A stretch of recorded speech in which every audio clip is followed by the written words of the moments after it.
Аз от 76-та година обичам да бягам.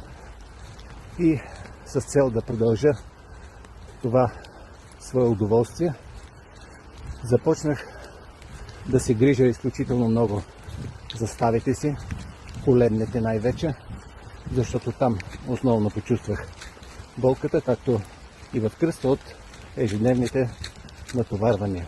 Но когато желанието на човек е голямо и огромно и любовта безгранична, няма пречка. Затова съм минал през всякакви методи, инжекции, операция на менискус на лявото коляно, кръвна плазма, кортикостероиди, добавки, за да стигна в един период от време до заключение, че това е временно всички тези методи, а ако искаш нещо да бъде за дълъг период от време, да поддържа за дълъг период от време нашите стави, да намалява болката, да не дава възможност по-леко да се движим, то логично стигнах до извода, че това може да се прави единствено само чрез хранителни добавки.